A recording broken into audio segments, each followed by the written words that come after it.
আমি renewal insurance company থেকে এসেছি। দেখেছি অনেকদিন বিগত প্রায় 20-15 দিন আগে থেকে বন্যায় কবলিত মানুষদের খুবই দুঃখে হয়েছি।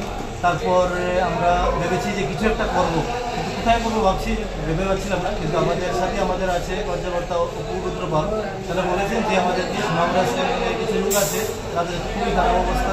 আমি বলে ঠিক আছে, তুমি একটা ব্যবস্থা করে দাও, কী করে তাদেরকে হেল্প করা যায়। ঠিক আছে, আমি কোম্পানির তরফ থেকে আমার কোম্পানির তরফ থেকে আমি হেল্প করবো। ঠিক আছে, তো কোম্পানি দিয়ে বলেছে, তারপর আমি সেল একটা প্রসেস করেছি। এখন তাদেরকে কিছু বিন্দুমাত্র ডোনেট করে আমি খুব উপকৃত, আমাদের কোম্পানির তরফ থেকে খুব উপকৃত। নমস্কার, আসসালামু আলাইকুম। যতনা খনকা আজকে আমাদের সোনামুড়া মোটর স্ট্যান্ডের হল করে আমরা কিছু শ্রমিকদের জন্য কিছু দান সামগ্রী মতলব আমাদের সোনামুড়াতে বন্যা ক্ষতিগ্রস্ত যে শ্রমিকরা হয়েছে তাদের কথা চিন্তা করে আমাদের এক ভাই আগরতলা থেকে এসেছে।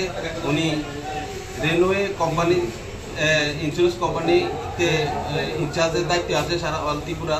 তো উনি শ্রমিকদের কথা চিন্তা করে শ্রমিকদের জন্য মুখে হাসি ফোটানোর জন্য কিছু দান সামগ্রী নিয়ে এসেছে। ওনার নাম রাজু মজুমদার, আর ওনার শাখাতে কাজ করছেন অপুদা আমাদের।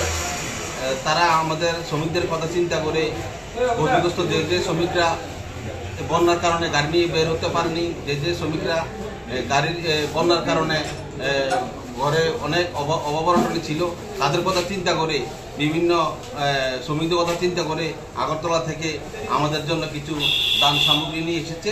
উনি আমার সামনে আমার পাশে যে বসে আছে, ওনার নামে রাজু মজুমদার। আমি দাদাকে অসংখ্য ধন্যবাদ জানাবো। এই বন্যা কবলিত অবস্থায় আমাদের শ্রমিকদের জন্য কিছু সাহায্য নিয়ে এসেছে। এই সাহায্য দেওয়ার জন্য আমরা শ্রমিকরা, বিশেষ করে যারা দরিদ্র সীমার নিচে যে শ্রমিকগুলো আছে, আমরা বিশেষভাবে উপকৃত হব বা উপকৃত হয়েছি। এমনকি দাদা আমাদেরকে আশ্বাস দিয়েছে বড় ধরনের কোনো সাহায্য সহায়তা লাগলে আমাদের পাশে থাকবে। এই প্রাইভেট কোম্পানি ইন্স্যুরেন্স কোম্পানি দাদা আমাদেরকে আশ্বাস দিয়েছে। আমি অসংখ্য ধন্যবাদ জানাই দাদাকে। দাদা এই ধরনের কাজে, সামাজিক কাজে আমাদের পাশে থাকার জন্য ওনাকে আমি কিছু বলার জন্য অনুরোধ করব।